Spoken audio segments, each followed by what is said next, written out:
Alright, hey guys, Jakobe here, and today I'm back doing another review, this time on Marvel's Vulture from the Demogoblin wave. And I originally said I would not be getting any figures other than Shang-Chi or the Velocity Suit Spider-Man from the game.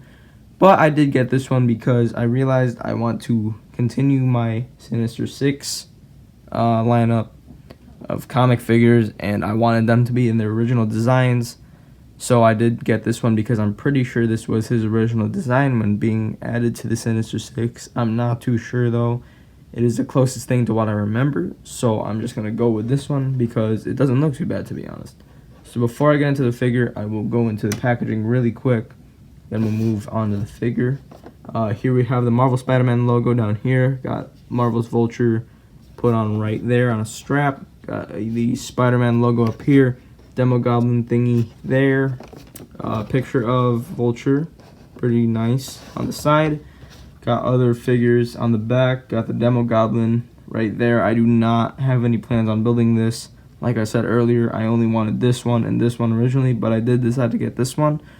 And here's the promo image of Vulture, and here is the bio posit if you'd like to read it. Okay, so here's Vulture out of the packaging with his accessories. I do not have the Demogoblin head included here because by the time I'm recording this, I did manage to sell it. So I don't have it here with me. Like I said, I did sell it. So here we have one side of the wings here, the longer side. One side is textured. You got little layers here. On this one, on the back side, there's no layers. Unless you really count this, but I don't know. No one's really going to count that. But you do have a nice dark green to light green gradient going on. More so on the back here. But, you know, this side is mostly the lighter green. So, you know, that's pretty cool. On the smaller part, there are a lot more layers going on here. Same green gradient going on. Nothing on the back, though. So, it is just the dark green plastic. No light green paint going on. So, no gradient on this side, but it is on that side, and I'm pretty sure it goes like that, so it does connect. Over here we have the alternate Vulture head. Let me get the other head real quick that it can be packaged with, and it is essentially the same head, but you know, this one's smiling, this one's not, and you know, obviously this one has his helmet thing, so they're basically the same thing because you know it's the same person, just different facial expressions, and this one has a helmet. Let's look at the helmet real quick. You know, it's just a green, weird Vulture helmet thing. Just a few lines on it. The paint isn't too bad on this. You know, I like it. Very good sculpting on his face as well. This one, same thing going on, except for a smile, and you got little like spots on his head. I don't know what those are called, but I don't know. He has those. Just a bald head. You know, just looking old and menacing. So that's pretty good. So the way you put his wings on, he has these ports on the back of his arms, as you can see. And what I've been seeing going around, apparently, there is a running change in this figure. And they decide to either put the ports of this one, the upper one, either here or here. And I'm pretty sure it's better to be on his bicep than up here, so it'd be easier to move. But I guess mine came with the original idea of putting the ports on the shoulder area. So, you know, that's kind of unfortunate, but it's okay. It works either way. I just think that the bicep version is better because you can move it easier. Because, you know, the movement is all from here down, not from here down. So, you know. So the way you port these in, you know, it's quite simple. Just take this thing and then you port it in to the hole. Very simple, not hard at all.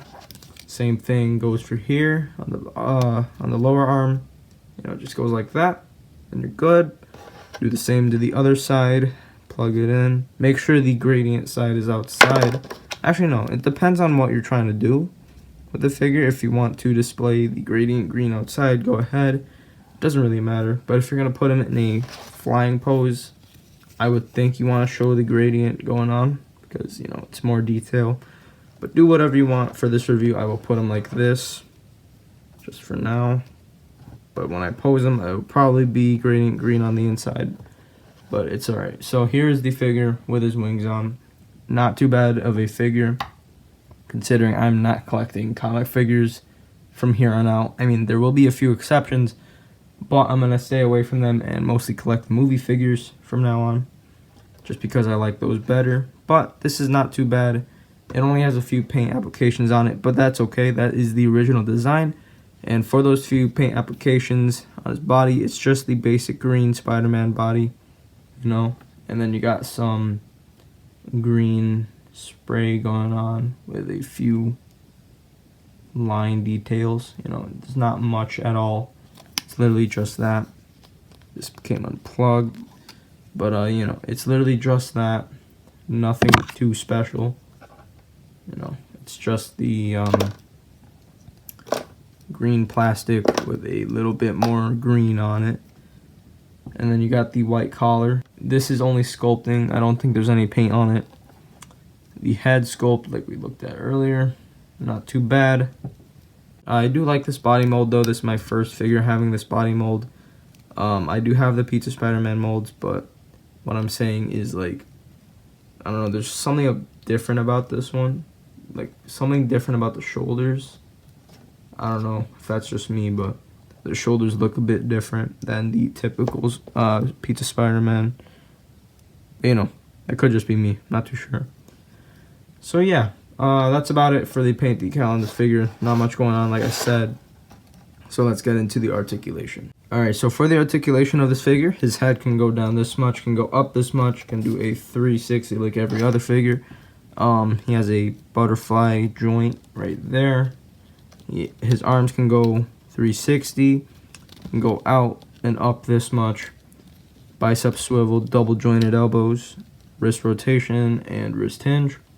Got a ab crunch going not as far down as I thought. I thought you would be able to go down more. I'm pretty sure the original mold of Pizza Spider-Man can go down more. I don't know, there's something different about this, unless I'm not putting it all the way down, but it does feel like I am. So, apparently it can go down this much. It can go back this much. It has a waist rotation. Leg can kick out and, oh, actually back all, like, around. Actually, no.